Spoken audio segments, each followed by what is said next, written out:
I'm Monique. I'm from Duval County, Florida. I'm with Students for Democratic Society, but I sat in on a panel with them. I was invited to sit on a panel. What got me into activism was the shooting death of Walter Scott and Philando Castile and other state-sanctioned violence, as well as Trayvon Martin. I kind of got interested in the formation of the Black Lives Matter movement. So I was in a really abusive relationship for a year and a half with someone that was physically abusive, emotionally abusive, the whole nine. And I knew in order to leave him, I had to have a show of force because that's what he was giving me. I knew that I had to outmeasure his force. So I got a CCW permit in order to protect myself and to protect my home and to just make me feel more confident as a woman that just went through domestic violence. I first had to go and take a gun safety course. We had to take a fire safety course where the course was about 2 hours long. And they explained the in and outs of everything. They explained the laws. They explained the background check element. They explained something called castle law, and they explained that.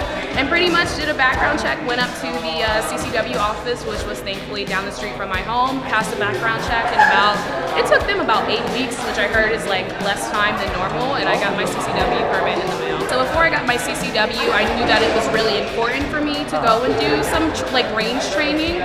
So I went to the range and kind of shot different pistols and rifles to see what I was comfortable with. And what I ended up being most comfortable with was the Smith & Wesson Shield and the Smith & Wesson Sport.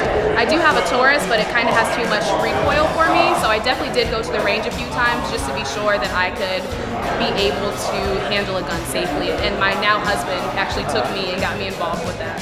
I definitely do agree with the First Amendment. However, if the statement, I think that you can say what you want, but you're not necessarily free from consequences, not necessarily the law, but consequences of, let's say, losing your job. If you want to say racist stuff, of course I'm not going to be okay with that, and I hope that they are able to bear the consequences of their action, and I hope and pray that those consequences are drastic and terrible, just to be quite honest.